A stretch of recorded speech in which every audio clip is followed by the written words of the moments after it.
And the awkward intro again, once again. We've got to figure out the timing on that, Raheel. Welcome into No Layups. David Nuño and Raheel Ramzanali here. Raheel, you went to a talent coach, I'm assuming, because you open up always with a smile. You're always ready to smile, man. You're just Because I'm happy. happy. I'm happy. When have you seen me not smile that you can actually talk about? Because there's moments that, yes, I'm like, people call me the happiest person in media, but there are moments. You've seen me at bad moments. Pause. Who calls you the happiest person in media? I think that's Oh, you've everybody. made commentary up for yourself. Absolutely. Everybody calls me the happiest person in sports media. And now it's Everyone. All right. everyone. I'd love for people in the comments today to say, "Oh, absolutely, Rahil's the happiest guy I've ever met." Really? Yeah. No, come on, man. But not happier than Pooja. That's a fact. Nobody in the history of Ooh. television has been happier than Pooja. Oh, that's a good one. Pooja is really happy. And she's good at her job, so she should be happy. Like, you know who's not happy? People that aren't good at their jobs. Fair? I mean, I'm not overly happy, bro. Like, I don't like to smile. Like, I've had so many viewers be like, "Hey, why don't you smile on your?" Because I feel stupid. Can I say stupid on a podcast? Yeah, I think it's Like, okay. like you're supposed to smile before you start talking about the Astros. Like, hey, and the Astros lost their fourth straight game. Like, it just doesn't feel natural to me. What's up, Cecil? Welcome to the show. It just doesn't feel natural. But you posed a very good question to start the show. Are we going to get college football?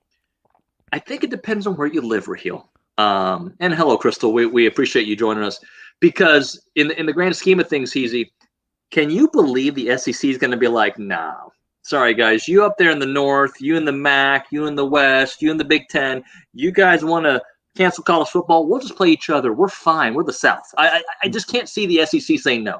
Yeah, and they've already made that adjustment to their schedule, right? They've added a few more SEC games to every SEC team's schedule, so they're not playing out of conference.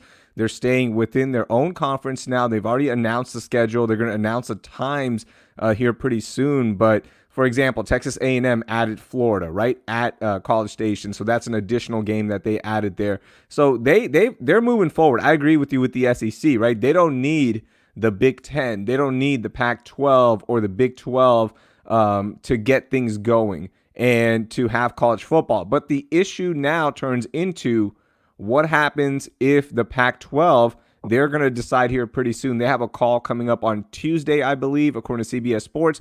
So they're going to decide, and things are not good on the West Coast right now. So they will decide if they move forward. But what happens if the Pac-12 says no, and then the Big Ten says no as well?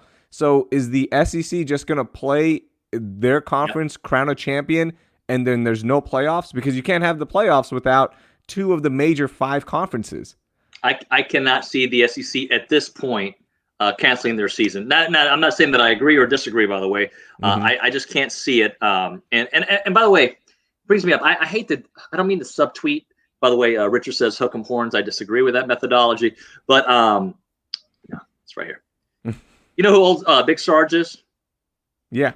Okay, so Big Sarge, I was gonna call him out on Twitter because he loves to say stuff, and I love him. He's a good dude. But he was trying to understand why A&M, 8 years later went to the SEC. He's like, they're not any closer to winning a national championship. Well, it was stupid. It was black. However he phrased it. Do you, as a Longhorn, Raheel, understand why A&M made the move to the Oh, yeah. SEC in the big picture financially? By the way, A&M and Texas have been pretty much the same quality program since they left. They both have had their bumps in the road, and they both have some good moments. So I understand. It's just funny, like maybe because I'm so insulated in the situation. Mm-hmm. Kind of like when Mac was getting fired, there was a lot of people around the world were like, why would Texas fire Mac? But inside, you guys felt a certain way because of it. Hindsight's 2020. Should have probably never let go of Mac. But I think sometimes you can be too inside. Yeah, I absolutely agree with A&M leaving. Like, you were in that Big 12, Texas was getting their network. Oklahoma was attached to Texas as well. You were kind of lost in the shuffle in terms of, like, where do you rank in the Big 12? How much power do you have? And when the SEC comes calling, which is the best conference for football, like, there's no arguing that, you go. And it doesn't mean that you're making that move for a national championship, because look, Oklahoma has come out of the Big 12 how many times, right? And With not one. losses and not Yeah. one, but they at least get into the Final Four, right? So it wasn't a national championship move. It was a relevant move. Like you're going to become more relevant. And look at that. You get the financially Heisman. too. Yeah, financially, you win the Heisman right out the gate with Manziel. There's a lot of hype. You're on, you've got big games and all that. So it was the right move. You absolutely make that move.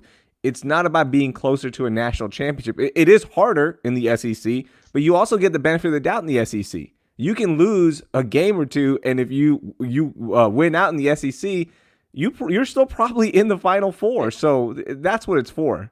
As an apologist for A&M, I will also say that Clemson has anointed A&M as their toughest game the last couple of years. So, I mean, I'm just saying, like, there is that. Like, you have to take on an ACC team. But not to make this a talk show from 2012, we're going to talk to Chris Alvarez here in a moment. He's from the Bay Area, KGO out there, San Francisco, Oakland affiliate, ABC family. Looking forward to talking about this. Actually, when I first initially called out to Chris about doing the show, I was thinking this could be a good weekend of sports. You got like first place Oakland, second place Astros. Everybody hates the Astros, but we love the Astros. Mike Fiers is, of course he's not going to pitch against the Astros. There was a lot of good reasons. The Astros are terrible right now, bro. Like, and for good reason, but it's not the reasons we expected them to be terrible right now. We didn't expect Altuve to forget how to bat. We didn't expect for Bregman to struggle at the bat. We didn't expect that George Springer was going to be injured and also have some problems hitting. We didn't expect that these young pitchers will do so well, and they haven't been the problem. The problem has been at the end of games. Yeah, it's been the execution. It's been the certain moves by Dusty Baker, right? Like Dusty is getting a lot of heat from fans and the media of some of the late moves that he's making regarding wins, right? Like now it comes down to management skills and the right moves, because it's great that you are here and you won't take no BS from anybody and we're going to fight back and all that stuff. That's great. But when it comes down to baseball moves, it's been a roller coaster for Dusty Baker right now. And that's what fans are upset about. Like, hey, what is happening here, right? Like some of the decisions. So that has been a huge issue. The Astros, you can go back to a lot of the losses from the last week. The fourth inning against the Diamondbacks, you had the lead and then you give up 9 runs. Extra innings against Oakland on Friday. You go, man, you make certain moves, there's a chance you win that one. So there's a lot of different things going on. And it's rough right now, and the Astros need a win in the worst way right now because of the shortened season, because of who's ahead of you in Oakland. You get today's win, and you just kind of even things out and hopefully make another run of wins here. Hey, can we have heart-to-heart with our viewers? Yeah, absolutely. Those that are actually paying attention. So Elizabeth Barton, and I don't know if she wants me to say her last name, but she's commenting on the Facebook feed. Can you pull that one up for us, Raheel? I want to read this out loud. And then commentate. Hey guys, my first time hearing you, but capital letters, I gave up watching sports completely when the Dallas Cowboys went south. Ha! I do want to be informed, and I love the way you guys represent. Thank you. Elizabeth touches on something that she brings the Cowboys up, but I've heard a lot of people giving up on sports recently because of the political landscape that we're in right now. And I still watch sports for the drama of sports. The pregame stuff, the T-shirts, the movement. I think when you have the ability to have a movement, that's great. But I am not tuning in or out because of the kneeling or the T-shirt that somebody's wearing. I watch for the drama to unfold. I watch for the athletes that I love to perform at the highest level. I watch just because it's something different than talking heads. By the way, you should watch these two talking heads, the best out there in the business when it comes to internet television, sports shows that talk about nothing. But beyond that, there's a lot of people who are saying they give up on sports. Watch sports for the sport, like for the actual game. You don't have to agree with their political take. Yeah, it's a weird thing because you're so offended by something that happens in the pregame that does not impact your life that you're like, I don't want to watch sports now. I can't support this. And people are going to do that. There are going to be people that tune out, and that's fine. But guess what? Sports moves on. You know what? Basketball is going to move on. The WNBA is going to move on. Major League Baseball, NFL, NHL. I'm sure the NHL ratings must be out the roof right now, right? Because they didn't kneel, right? Like I'm sure it is. Oh, I don't think they are. So like that's a weird thing. People are going to. I haven't watched anything. I can't name you 5 teams that are still competing for a playoff spot in the NHL. Claude Lemieux, Mario Lemieux. Hold on. Nope. Not Wayne Gretzky. Nope. Not Gordie Howe. Yeah, like you watch for the drama of sport, right? Like last night, the Bucks and the Mavericks. What a game. That was dramatic. That was a fun game, right? You watch for that. And if you don't want to watch it, that's fine. You know, like there's a lot of different things to watch. I recommend, by the way, on Disney Plus, Black is King, Beyonce's new film. Outstanding. What's up, Is it Disney good? Plus? It is so good. It is so good. Visually, one of the best things I've seen in a long time. It is outstanding. But there's different things to watch. So if you don't watch, that's okay. It's not a big deal. But just imagine you're like, man, I really want to watch this Bucks and Mavericks game. I want to watch Luka Doncic play. I want to watch Giannis play, but I heard he was wearing a Black Lives Matter t-shirt before, so I can't watch.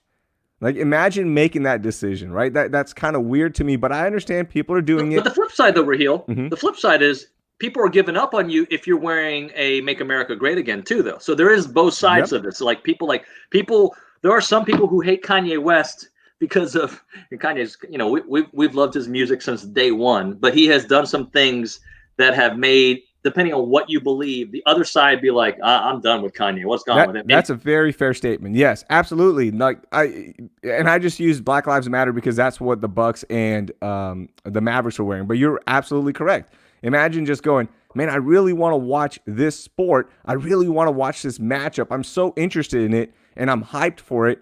But because he was wearing a MAGA hat, I can't watch it now. Like, that to me is the weirdest thing. It's strange. I can't relate to that, but I do understand that people are making these decisions, and that's fine. To me, like, I like sports. You like sports. I like the drama of it. Everything you laid out. I want to watch certain matchups. So I'm not going to tune out because somebody did something in pregame. Like, that is a foreign concept to me. Hey, I got a question. We're going to bring Chris Alvarez on from KGO in a second. Bruh, the term bruh. I see a lot of people on the comments using the term bruh. I love that word. When did bruh become acceptable for everybody to use? Guy to guy, girl to guy, girl to girl, like bruh. It has become part of the lexicon. It was about 2015. It became acceptable when Merriam-Webster allowed it and put an official definition in the dictionary. I have answers. I have answers. That of the day. Yeah, I have answers. That's Chris, what I do. We like bruh. You don't have to apologize. And James, again, we get this one every day. Who cares? There are more important stuff going on. Oh, exactly. Yeah. What temperature do you put your house at? We're a 72, 74 family, excuse me. I just did it. I just changed mine right now because it was getting a little hot because of my spicy takes. It was getting a little hot here, so I had to cool down. Can I do one thing on college football real quickly before we? You did a humble brag right there because not everybody's got the technology on their phone to change. Like I have to actually go and like see humble brag. No, David, you're just way behind. This is not like this isn't Iron Man technology. Okay, this is readily available for everybody. You just don't have it. Don't shame me for having a Nest. Okay, this is literally you can buy one for like $50 now. This is on you. No way. I'm not going to take the shame on this one. Can you set it up at my house for me, please? Oh, I had to call. I had to like get somebody from Twitter who owns an HVAC company to call me. And I was like, dude, I have no idea what I'm doing. I was so afraid I was going to blow up my entire house. So I'm with you. I'll give you that guy's number if you want to set it up. Bruh, do it. Bruh, I got you. So college football. Okay, there's this weird thing going on in college football right now. We talked about it where it's not weird that, conferences are canceling the season. It is weird to me that we are now starting a thing on Twitter and on social media where, sports personalities are blaming other sports personalities and journalists for canceling the season. And they just want they're saying that when the season gets canceled, all the people that said it was going to get canceled are going to humble brag. To me, it's like, wait, you're going to humble brag because they're humble bragging, right? Like, it's the strangest thing to me. Like, sports media personalities, while we have an important role, while we have a role in terms of questioning things and getting answers, we're not the policymakers. Presidents aren't going to cancel a season because David Nuño tweeted something or Raheel Ramzanali tweeted something. Or Chris Alvarez tweet. Like, come on, guys. What are we doing here? It's so weird that we're taking it's something so serious and turning it into social media fake points. Well, I just hate it. Well, I'll say this. Somebody brought up, and Chris, you must hate us right now. Any second, we're going to pull you on the show. they say that, if they were reporting on the flu all the time about how many people were dying, we would be, but they don't. So we just go about our lives and it's been normal. But I know this for a fact. Growing up, my dad would say, oh, there's been 2 or 3 accidents at that light. Every time, even to this day, at 44 years old, I drive by that light. I'm like, going real careful. Because if you have information, you use that information to make your decisions moving forward. And we got a lot of information that is, by the way, evolving and changing daily. Let's stop from the CNN, Fox News, ABC News show and move it now to a sports show. We're going to go up to San Francisco and Oakland area. Chris Alvarez of KGO. What's up, Chris? Hey, can you guys hear me? Nah. No, I'm kidding. No, he's messing with you, Chris. Don't do it. Not on air, not live, Dave. What are you doing? The reason I said that was because, my speakers got blown out, so I had to put the headphones in. Wow. And yeah, I'm not like Raheel where I have the temperature. It's 66 in San Francisco, though. I'm good at that kind of stuff. Wow. Look at that. Yeah. Do you just have the windows open? Are you just going? Are you going windows open? We don't have air conditioners up in here in the Bay Area because it's usually so cold, and there's a couple days a year where you might need it, but they don't have any air conditioners here. That's so cool. That when I was in London last year, David, you went as well you went later on for the Jacksonville game, but that was such a foreign concept to me that they don't have ACs because we grew up in Houston and every room has you better be at 60 degrees because it's so hot outside. But in London, I was like, man, where's the AC unit? Can you guys make it a little bit cooler? And you're like, no, we don't have it. Cars don't even use their AC as well. Yeah, well, I grew up in Fresno, so I understand. I've never been to Houston, actually, but I know it's hot there and it can get humid, so you got to have ACs in those places. But I'm excited to join the show and was enjoying your guys' conversation. You got a real nice production here, guys. Buddy, we are so technical. Don't even forget it. I mean, we've got such a huge staff. I don't get it, bruh. Come on, bruh. Okay. I don't want the bruh. Hey, Chris, so, you heard in the intro, I was really looking forward to talking to you, especially because this Oakland series, from a Houston perspective, for Oakland has been fantastic, right? Yeah. But from a Houston perspective, this was a chance for a team that has been slapped around for a while, at least from the national narrative, to play some meaningful baseball. It has been a bad weekend, and for good reasons. They've been injured. They've not hit the ball well. Oakland's played well. But when we talk about this Oakland-Houston, I don't even know if rivalry is the right word right now, but the whole Mike Fiers fiasco, how is Mike looked upon in the Bay Area? Well, I think, that was a really hot topic back in spring when things were somewhat normal.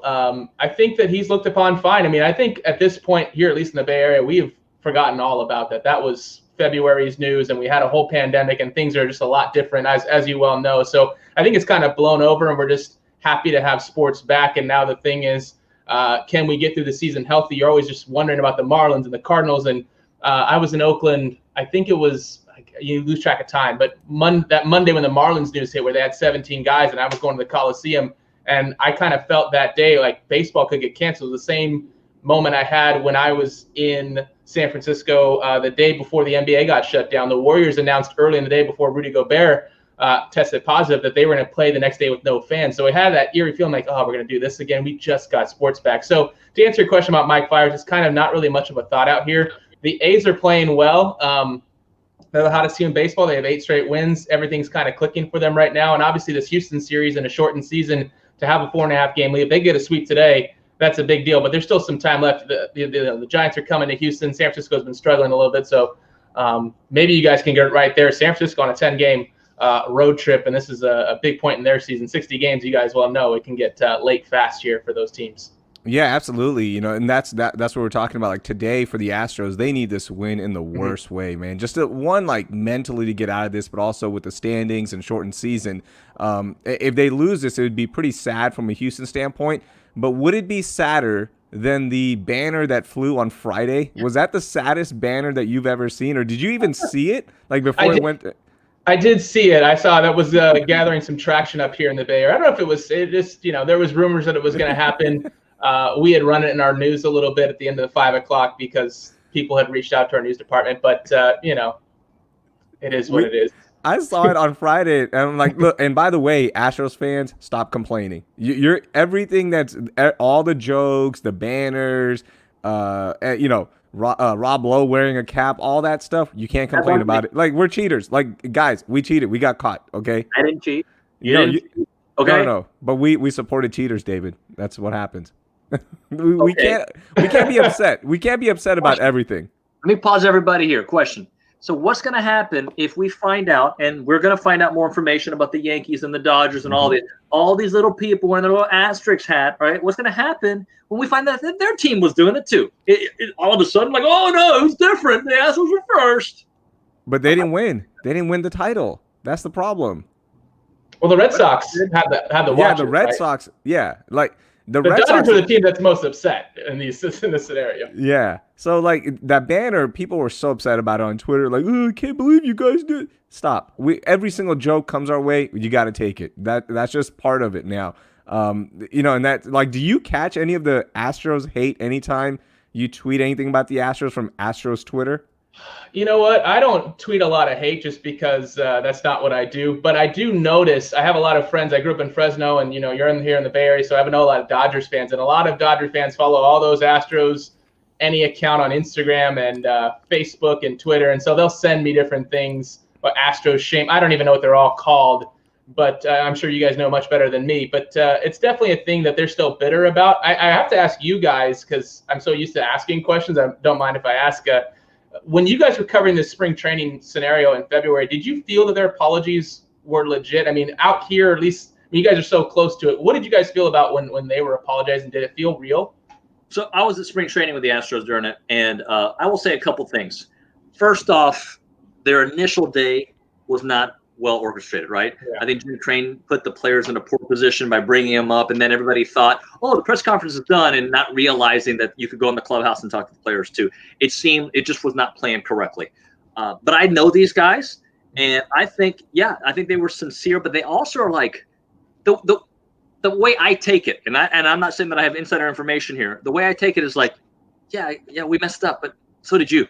Like that's how I feel. Like yes, I'm sorry, we shouldn't have done it, but we were told the Yankees were doing it. We were told the Dodgers were doing it. We were told everybody was doing it. That's the kind of feeling I got. Like, yeah, we got caught. We shouldn't have. We made a mistake. And then people who say that Alex Bregman became quiet all of a sudden don't know Alex Bregman. Alex Bregman's never been. He'll look in the camera and do something fun, but he's never been a big talker. Carlos Correa has always been well orchestrated with his thoughts. George Springer is just a goofball because he likes being fun. And those guys have not changed their style. I think they apologized. I think it got bigger than anybody thought it was going to get, even from the very beginning. Mm-hmm. And then at that point, you kind of have to embrace the villain role. Yeah, I mean, that's probably a good point. And I think a lot of fans, at least across the country, I remember seeing the beginning all the signs, and then they would take them out of the spring training. We don't know what this season would have been like for the Astros because there's no fans around at all. Yeah. So maybe they catch a break this year.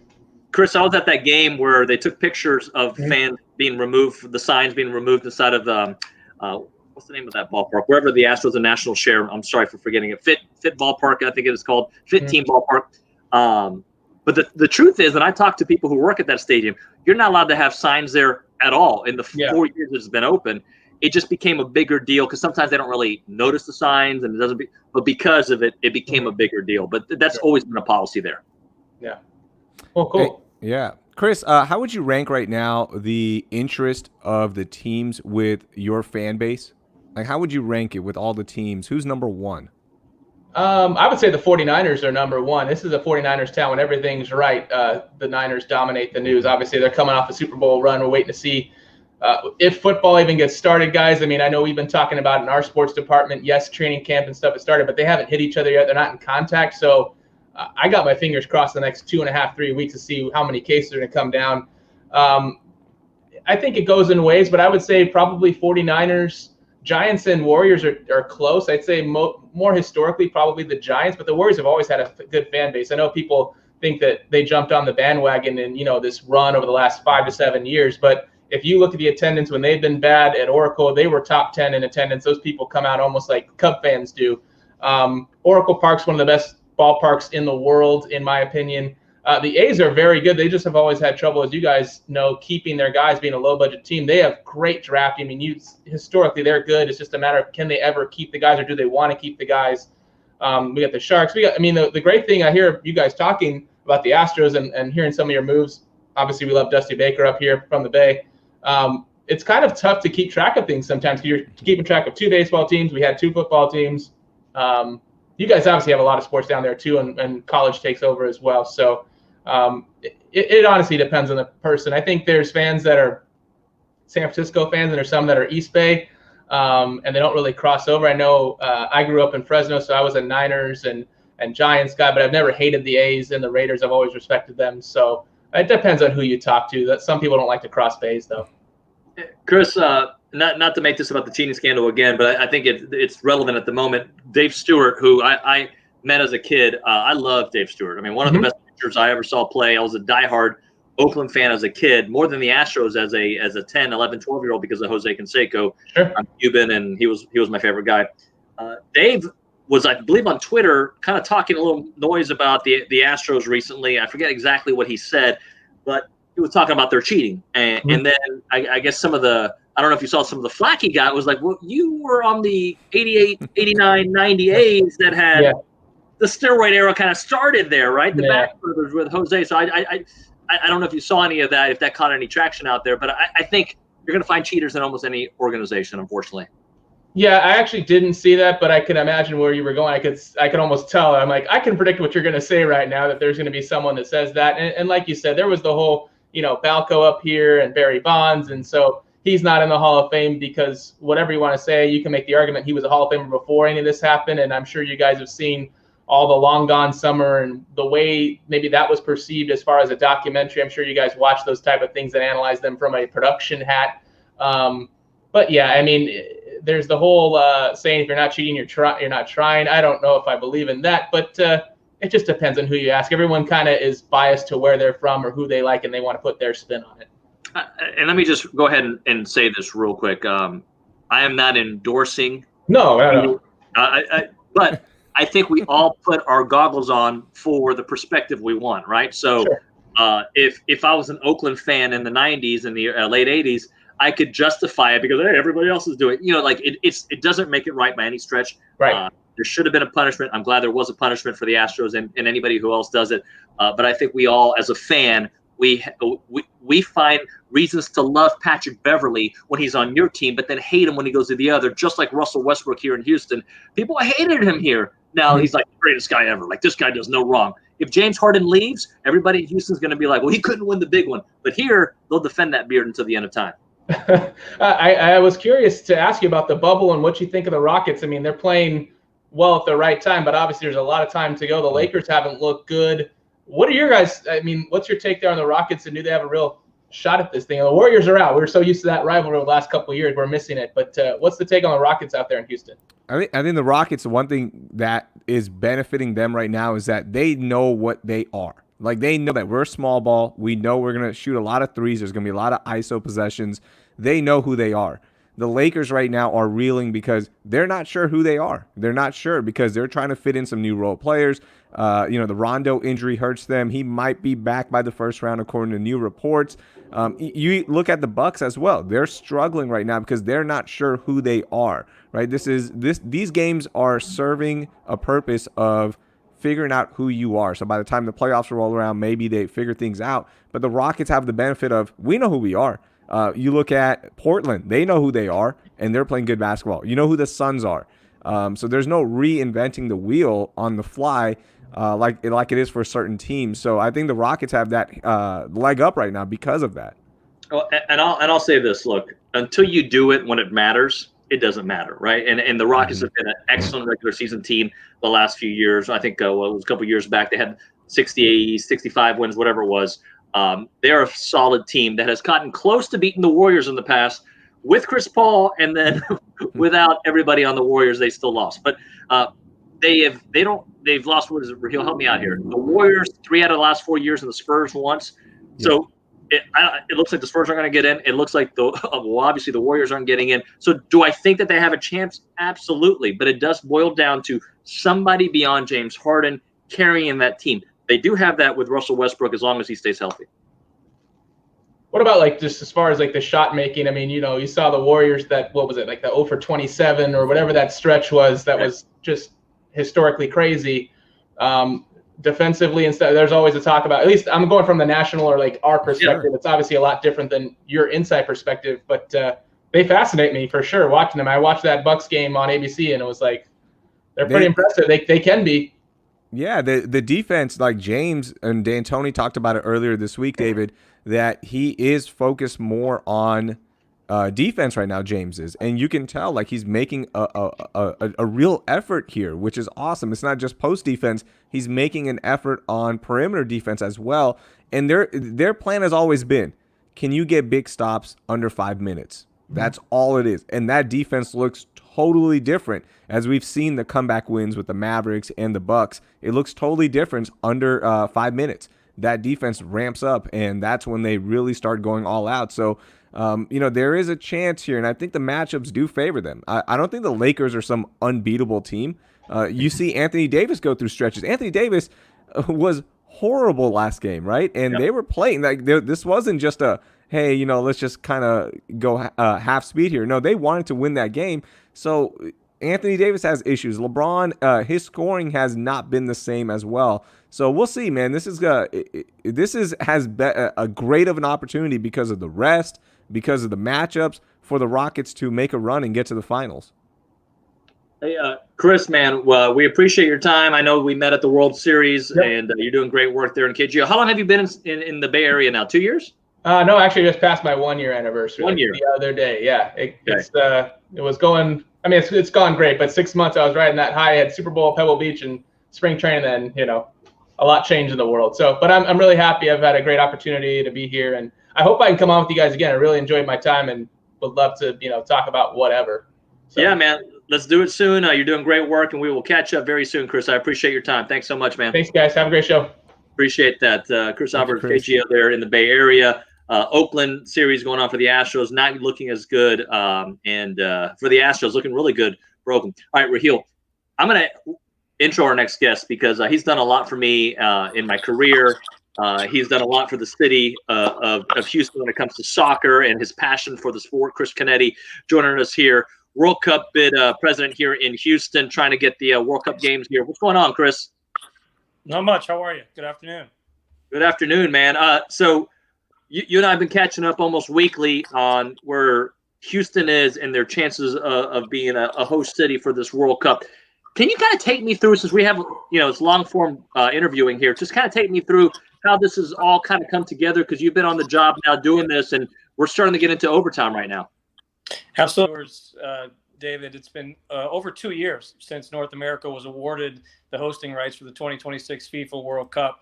So it's been a while since we've known that the World Cup is coming to the USA, Mexico, and Canada, but we're still in the process of trying to identify the 10 U.S. cities that are going to host the World Cup in 2026. So Houston wants to be one of those 10 cities. We are among 17 candidates fighting for those 10 spots, and it looks like we're about a year and a half away from a decision. It's been quite a lengthy process so far. And in fact, even though it's been 2 years since the decision was granted to North America, and it's been over a year and a half since I've been in this position, it's just been over the last few weeks when we've started to engage with FIFA and U.S. soccer directly on the process. So tell me the raw numbers of this. The U.S. will get 10 sites. How many will Mexico get? How many will Canada get? Because it is a joint bid across all three countries, right? Yeah, Raheel, there's going to be 16 cities hosting the 2026 FIFA World Cup. There's going to be 10 in the U.S. There's going to be 3 in Mexico, and there's going to be 3 in Canada. The 3 in Mexico and Canada have already been predetermined. In Mexico, it's Mexico City, Guadalajara, and Monterrey. And in Canada, it is going to be Edmonton, Montreal, and Toronto. So those are all set. We're just trying to figure out the 10 here in the U.S. Chris Canetti joining us here on the No Layups podcast. So, Chris, to me, it seems like a no-brainer. Obviously, you can't tackle your job that way. You have to fight for every inch to make sure that Houston, but I'm thinking to myself, Houston's the most international city that I know. It's in the middle of the country. It has hosted big-time events all the time, from soccer to Super Bowls, you name it, Gold Cup. We've done so much in this town, and you've been a big part of that. What else does Houston have going for itself beyond the obvious that we all talk about? Yeah, well, you're absolutely right, David. We have everything going. We have no weaknesses whatsoever, and we can't take anything for granted. It's going to be stiff competition here with these 17 cities fighting for 10 spots. You've got great cities like New York and Los Angeles, Miami, Atlanta, so many great candidates here for competition. And quite frankly, we don't even know what the criteria is at this point, right? That's at this point, we haven't been given the boxes to check. But again, we know that we've got lots of strengths in our favor. And to your point, we cannot take anything for granted. We've hosted more major sporting events in this city than any other candidate city since 2004, and you just went through them: Super Bowls, Final Fours, Copa Americas, etc., World Series, All-Star games. We've got all of the infrastructure in place with the stadium, the 2 international airports, the hotels, the convention centers, you name it, the training facilities. We have it all. And we also have this great, diverse international community. So we go in this with a lot of strengths. We need to make sure that those strengths are 100% communicated and that it's very clear to the decision makers here that what we have going here in Houston. I mean, even something as simple as saying we're the 4th largest city in the United States, that's not something that's widely known. So, we have to go out there and be very strong in communicating what we have going. Now, are there some cities in the 17 where you look at them, you're like, come on, like Tulsa, what are you doing? Or Oklahoma City, you're like, come on, bro. Hey, why don't you just go ahead and exit now? Are there some of those, like, what are the cities, right? Like the cities that you mentioned, obviously Miami, Los Angeles, New York, Chicago, all those are cities that are going to make a run for this, and they probably will get one. I think we will too. But are there some cities you go, hey, man, let me just tell you right now, you're probably not going to get it. Well, I'll tell you what, I'll list the 17 cities right now. You tell me if you see any. They're all very strong. We've got Boston, New York, Philadelphia, Baltimore, Washington, D.C., Nashville, Atlanta, Orlando, Miami, Cincinnati, Houston, Dallas. Yeah. Great soccer town, Raheel. I know, but come on, Cincinnati. Kansas City, Denver, L.A., San Francisco, and Seattle. So again, that's a pretty good roster right there. Every city you mentioned there has a lot of soccer culture there. Like Nashville, they're with the new franchise, and Seattle, obviously, what they've been able to do. Chris, there was a time that people thought that maybe Houston, Dallas, and the Mexico angle, those areas being so close that it could hurt Houston, but that could actually be a position of strength as well, right? Well, that's how we see it. We're hopeful that it's not a situation where it's Houston or Dallas just because we're in the same state. I mean, we still happen to be 300 miles away from each other. And, if you assume that New York's going to get it and you look at the other cities in the Northeast, Boston, Philadelphia, Baltimore, and D.C., they are all within 300 miles of New York City. So although, and they're all in different states. So I think just because we're all in one state, I don't think should be held against us. We do see value of this geographic cluster between Houston and Dallas, and then you throw in the 3 cities in Mexico.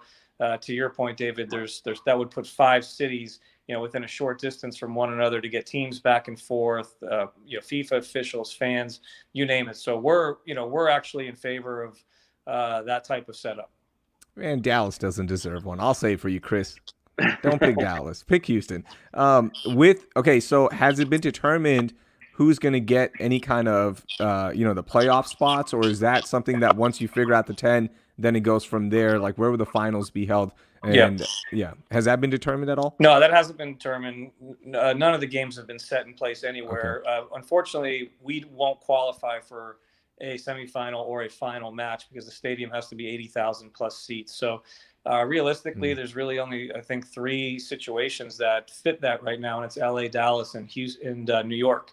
So we won't get a semifinal or a final, but we will have 6 games, Raheel, coming to Houston. We'll get a couple of group stage games, and we assume and hope for a couple of knockout stage games up to the quarterfinals, and that'll all be over the course of, call it 21, 25 days. So you know how big the World Cup is and how popular it is. It would be like hosting 6 Super Bowls in Houston in the course of 1 month over a couple of weeks. So it's going to be a very powerful event for our community if we can bring it here.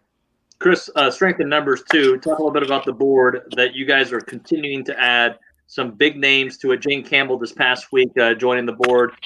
For those who don't know, Jane could have been the MVP of the NWSL tournament that just happened. Rachel Daly obviously got it, and she was phenomenal as well. But having big names who love soccer and love this community help in your process.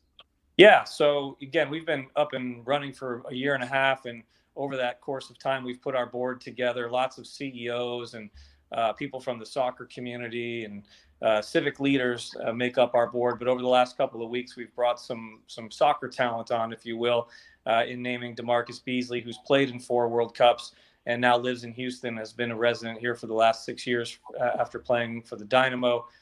So we love having him on the board and what he brings to the table. And just this week, we announced that Jane Campbell, the goalkeeper and co-captain for the Dash and national team pool goalkeeper, will be joining us as well. So we like bringing that diversity to the board. We like bringing professionals who know the game.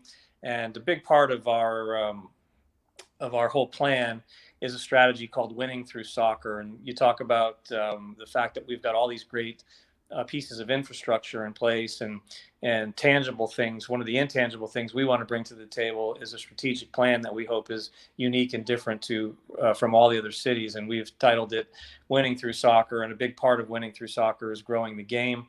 So it's great to have ambassadors like DeMarcus and Jane on our committee who can focus on aspects of our plan like that and growing the game of soccer, and in particular in some of the underserved communities. Man, that is awesome to hear. Jane is so great. Like I can imagine her in a meeting, David. Like anytime somebody throws up some numbers or something that don't make sense, she's just gonna block everything.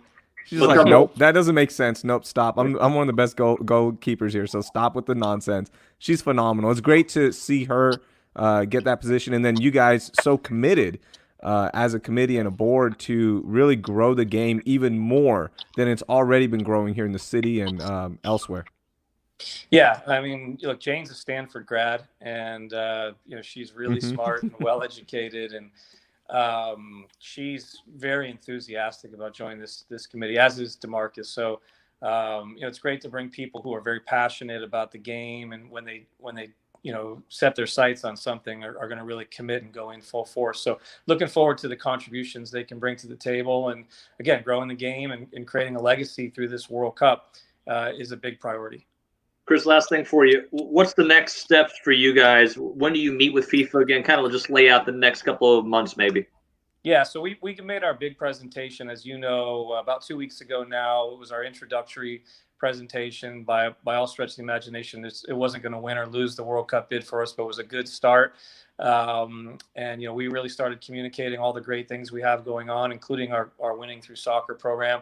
I think things are quiet in Europe right now. It's kind of a vacation time, as it is here, but we expect very soon to be receiving lots of requests for information from FIFA on things like our stadiums, our hotels, our airports, and things like that. So it's going to be a lot of information sharing at this point, since they can't do site visits into the city. But at some point here, when COVID allows, we'll be hosting FIFA.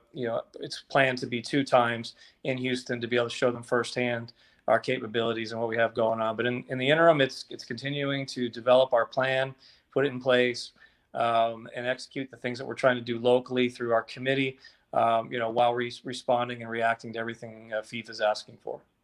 Raheel, I got to jump in here. I got to thank Chris because he's done so many cool things for me, and you were a part of it.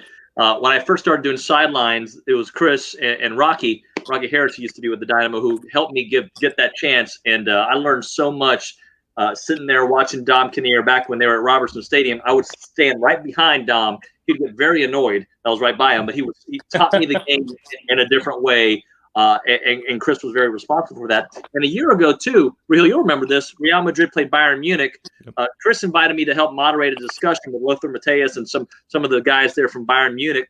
And I had such a great time, and I really owe Chris a lot because he has put me in some positions to meet some wonderful people. He allowed me, I shouldn't say this out loud, but who cares? He allowed me to bring my daughters to meet Carly Lloyd, and my daughter Isla still wears the jersey all the time. She practices in it that Carly signed. So Chris has just been great to me, and his love for soccer just kind of pours out, and we really appreciate everything you've done for this community, man. Well, thank you, David. Congratulations on all the terrific success that you've had. It's a pleasure to work with you, and it's an enjoyment to see you have so much success. So thank you, man. We appreciate you. Let's talk again on the show, okay? All right, guys. We'll see you. Thanks for having me on. Thanks, Chris. So much. All right, Chris Canetti. There he goes. Man, first off, he's just a great guy. I'll every once in a while I'll just text him just to talk soccer. He's just awesome. I really think Houston has a great chance to get a World Cup couple games. What do you say? 6 potentially? It'd be great if that happens. Yeah, you really want those the group stage, right? Like you have 6 games there. They're all important. And then, I mean, what if, right? What if you get Mexico or USA in your pool here, in your group games, right? But they do rotate the group games around a little bit, so you could see Mexico, USA a few times, so that'd be outstanding. But that'd be so cool, man. I can't wait, and hopefully FIFA picks us. I mean, like, there's no reason not to. We're Houston. We're good at this thing. We're good at this. Come on. Look, and he's right though. All those cities, but I can eliminate a couple right now. Okay. Yeah. Kansas City. I'm sorry. Bye. You're out. It's a great soccer community, but it doesn't matter. Nobody wants to go to Kansas City. To play a game there. Yeah. Now, conversely, what they'll tell you is, and we didn't bring this up with Chris, but he told me this a couple weeks back. People complain about the heat here in Houston. Well, it was funny during Chris's presentation to FIFA. They showed the heat, or excuse me, the temperature in, I think it was Boston and New York and somewhere else on the same day. They were hotter than Houston on that particular day. It just shows you never know. Hold on, let me be part of the Houston board, okay, real quickly. And FIFA's like, okay, look, we have concerns about the heat, and I just go, guys, you picked Abu Dhabi. True. I don't ever want to hear about any heat-related concerns ever about hosting the World Cup games here. Okay, stop. Hey, but stop. Those games are going to be in November, though, right? It's so bad during the summer that you had to push it back. Okay, so that come on. Okay, let's not play the heat game here. You guys pick this, and then Boston.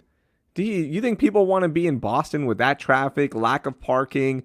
Hotels cost so much over there. Come on. Boston eliminated. Philadelphia, you're only known for Rocky. Eliminated. All right. There, I just cut the list down. I think that's a little stretch there. They're known for more than Rocky. The Roots. Rocky and cheesesteaks. Okay. And the Roots. Okay. For us, yes. But although the Roots are now known for Jimmy Fallon. Yeah, that's true. But they're from Philadelphia. Yes. Philadelphia Half-Life. You think we lost half our audience on that right there? Yeah, if we did, it's okay. Before we go, do you have self-awareness about trash talking? Because you trash talk, like you talk when we play sports, but do you have self-awareness? And the reason I'm asking this is because yesterday, Damian Lillard missed 2 key free throws in the Clippers Trailblazers game, and while he misses them, Pat Beverly starts talking trash. Paul George starts talking trash, mocking the Dame time. He's hit 2 dagger shots. I mean, he broke up an entire franchise with Paul George, Russell Westbrook, and the Oklahoma City Thunder last year in the first round of the playoffs with the shot. So do you have awareness when you talk trash? Because if I'm Paul George, I'm never talking trash to Dame Lillard because I know he has this over my head. Well, I think you have to be aware of the situation and what you won. If you won a 8-game fake regular season matchup where the guy misses a couple of free throws, that's not an opportunity to trash talk. I say that, though. I played soccer this morning with my children, all right? Parents versus kids. And we played the 12, and I had 6 of the goals, 5 of them with my left foot. I'm not bragging or anything. I'm just telling you. And I made sure that Christian Cruz, Annalise, and Isla knew that their soon-to-be 44-year-old father was dominating them. And I don't care if Isla's 7. I don't care if the twins are 12 and Annalise is 9. They needed to know that I still have it. And I let them know every time I said, no, yes, you have to be aware of the situation, but you are who you are. Patrick Beverly's not going to be quiet. Patrick Beverly, come on. Look, I understand Patrick Beverly. He's going to talk trash no matter what. There's no self-awareness there. That's him. Yeah, that's him, right? Like, that's Pat Bev. But Paul George, Dame, after the game, just pretty much said that, like, come on, I sent him home last year, okay? That was on him. It wasn't like he was in the area. By the way, Devin Booker hit another. Paul George gets so many game winners hit on him that there's a compilation tape of him getting, like, game beaters, right? Or buzzer beaters, excuse me. So Paul George needs to know, like, okay, I can't talk trash. But it doesn't matter because all he has to do is just post the clip of the shot. And it's like, have some awareness about this. It was so bad yesterday that Paul George had to bring up his injury, okay, and like the surgeries he had to get. And you're like, that's when you know you shouldn't have talked trash. When you have to play the injury card, don't play that card. When was Paul George last really relevant? And I don't mean that rudely, but he's not the Paul George from 5 years ago. He hasn't been, right? I mean, He's got moments, I would venture to say Carmelo has been more relevant than Paul George in the last 6 months. Ooh, Paul George is having a good season. He's having a good season, but you're right. Wait till the playoffs. I'm just trying to be a talk show host here and have a hot sports take. So I just wanted to bring up that Dame Lillard story. I'm like, Paul George, have some awareness. Like, I know I don't talk trash that much, but when I do, I talk it with people where I'm like, okay, you can't hold it over my head.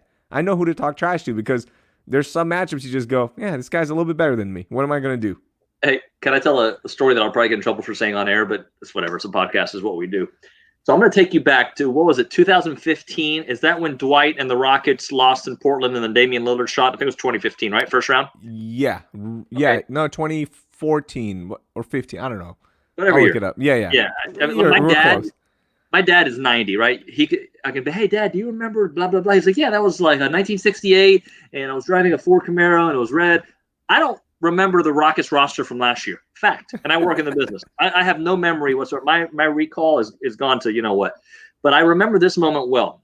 So I'm at what's the name of the place that the Blazers play? I can't remember anything. At the time, I think it was called Modasoft. What is it? It used to be called the Rose Garden, right? Rose Garden. Okay.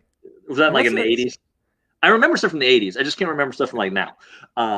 So I'm there. The Rockets take a lead, and we all know what happens afterwards. Damian Lillard hits the biggest shot, and that place went bananas. It was so loud, crazy. Rockets are just they're eliminated. So we go to the locker room to do it. Do you know this story? I don't know this. By the way, it's the Moda Center, MODA. Moda Center. So we go do the interviews, and obviously the Rockets locker room is real quiet. And if you remember in the press conferences afterwards, Dwight and James both made some kind of comments that years back you could look back and say, oh, I think they were talking about each other, but maybe they weren't. They were just talking about there needs to be some changes. So I'm in the locker room, and have you ever heard of a fishpole in the media? Like it's a long microphone extender, yeah. Yeah, it looks like a fishpole, right? Yeah. We're talking to Chandler Parsons, okay? Am I remembering it correctly? Wasn't Chandler the one who was supposed to be on? He was late. Yeah, he was late on the defense there. So we're interviewing Chandler Parsons, all right? And I imagine this fishpole. I don't know if you can see it on the video. And like it's real quiet. It looked like he had, I don't know if cry is the right word, but he was definitely not happy. And somebody bumps me from behind, and here goes the fishpole. The little the little part on the covers the microphone on his face while we're interviewing. And it looks like I did it. Somebody pushed me from behind. And it's just like the microphone's rubbing across his face, and he gives me this look. I believe I was there with Damian. I hope Damian's listening. Maybe he can chime in. And he just does this. And like it was one of those Larry David moments where I wanted to be like, it wasn't me. It was the guy behind me. He pushed me. What am I? It was the worst. And things didn't end well. Do you still have tape of this? I'm sure we can find it in the archives, but please pull it up. Please find it. It really it hurt my heart. Because this poor guy just got eliminated. I thought he was like the next big thing in Houston. He wasn't. And it was just like a microphone. And it wasn't just like a tap. It was like a oh my gosh. Please find it. You need to call in a favor, get the archive team to find this, please, because we need to play it next week. We need to play it on Thursday. By the way, if you're still listening, make sure you subscribe to the podcast page on Apple, Spotify. Brand new, right? Yeah, you can actually subscribe to the audio. Just look up No Layups with David Nuño and Raheel Ramzanali. There is another No Layups podcast, but you'll see us. They don't have our glamour shots on it, so make sure you subscribe to the right one. There's somebody else with the No Layups podcast name? Yeah, unfortunately, somebody else has it. That's why I had to put No Layups with David Nuño and Raheel Ramzanali. Well, I got you. Yeah, so next time we see Damian, let's ask him about that because I'm pretty sure Damian was my photographer for that. And Chandler Parsons doesn't like me after that. And I apologize, Chandler. It wasn't my fault. It's a fishbowl. That's what happens. Oh, that would be so embarrassing. For our 9 listeners left, there's nothing worse than going into a locker room of a team that's been eliminated in the playoffs and having to ask dumb questions. For those who don't know, we in the media have to ask dumb questions because we can't answer for you. I can't be like, so when people are like, how do you expect us to feel? Of course we lost. We feel terrible. But I need you to tell me that. I can't say, hey, Chandler Parsons feels bad. He didn't tell me that, but I assume he does. Back to you, Jim. It's, you got to ask. So, hey, so imagine every time the Texans have lost. Imagine I wasn't in Kansas City after that debacle, one of the most embarrassing, and they've had a lot of embarrassing losses. Can you imagine having to go to those players? And that's the fear. Conversely, one of the best things to do is, Raheel, I don't think you did because you were doing more radio stuff. Did you ever go in the Astros clubhouse when they won divisions and championships, stuff like that? No, I wouldn't go in. I was there, but I wouldn't go in because I hate that. I hate that celebration. Nothing better. And I'm going to tell you which one, and then we're going to end the show. When was it? 2015 again? Great year for me. I believe the Astros beat the Yankees in the wild card. Am I correct on this? 2015 in New York. Yep. In New York, I was there, and I went live from and I think we broke every MLB rule, or they changed the rule afterward. We were live in the clubhouse with the celebration, and I was interviewing people. Those guys, they were all kids, right? I mean, Correa was literally, what was he, 20, 19 years old when they did that? McCullers, all these guys. And I had that was fun, more fun than the World Series celebrations that I was a part of. When I say a part of, I was a mole on the wall. Yeah, I was there. But the championship celebration, there's nothing. You can't ask a dumb question. What does this mean to you? Oh my God, it means greatness. You lose. What does this mean to you? Why are you asking me that, bro? What do you think it means? Yeah, it's like, what do you mean? What does it mean to me? It means that I lost the game, and this is professionally a heartbreaking time for me. Last one for you. I don't know. I'm full of nostalgia today. Give me good stories. Give them. Here's a good one. Arian Foster. Now, you know that Arian has been great to us, always, right? Mm-hmm. Some people in the media weren't big fans of Arian. He was one of my go-to guys. Always treated. I would say us two were his first media friends in Houston. Absolutely. He was practice squad. He wasn't even a starter. We had him on our radio show because we were the practice squad radio show. And Arian was always good to me. That rude. Sometimes he didn't want to interview, but he was always great. I'll take you back to the Texans versus Seattle. The year, I don't know, but the one that Richard Sherman did the pick six on Matt Schaub. You know which one I'm talking about, right? Yep. And I believe that is the year that they went, 2-14? Yep. So that was 2014, right? Right. You're just gonna agree with that. No, it is. You're right. It is. Okay. So I get a call from my then news director, or we get a text, and it says, ask them if they still believe in Matt Schaub. Okay. They just lost the game on a pick six to Richard Sherman, and I got to ask that. Who's the first guy we interview? Arian Foster. And it's one of those, there's certain media members that always get those first or two questions in, and you're like, you got to wait. All right, let the old timers get it. And then you get your turn. If I remember correctly, nobody wanted to ask questions this day. And first question, I believe, out of the gate, Arian, do you still believe in Matt Schaub? Oh, no. Really? Really? You going to ask me that now here?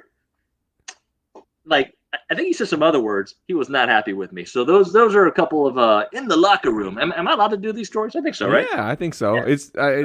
It's been 5 years. I think the statute of limitations have passed. You're good. He's always been great to me. I got nothing but love for Arian. So there you go. Chandler Parsons, microphone in the face. Arian Foster, Matt Schaub, and what was the other one?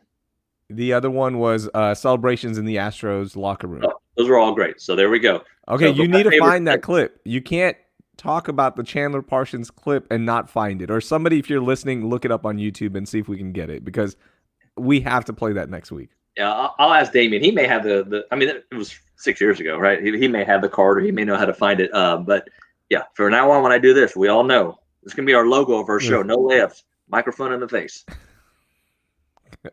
Oh, man, I wish I could say some things right now, but I don't want to get in trouble. I know what you're thinking. I'm going to end the show on this. Yeah. All right. If you want to listen to the audio side of this, make sure you find us on Apple. And if you are listening to the audio right now, thank you so much. We appreciate you guys supporting the show. And make sure you share it with your friends. Let's get the subscribers up. If you're listening now, 56 minutes into the show, and you're actually listening, do us a favor, bro and bruh and cuz and my friends, my peoples. That was very not cool. Cool. Just share it and tell your friends to share it, right? Because we want to keep doing this show, but if people aren't watching, we ain't going to do the show, right? That's just how it works. Is that fair? Yeah, it's all on. Yeah, our success depends on your shareability. That's it. And thank you for interacting with the show. And CJ, I appreciate you always chiming in on the show. Houston Rockets or Sacramento Kings? Houston Rockets. Rockets win tonight. Boom. All right, David. I'll talk to you on Thursday. All right, man. Later.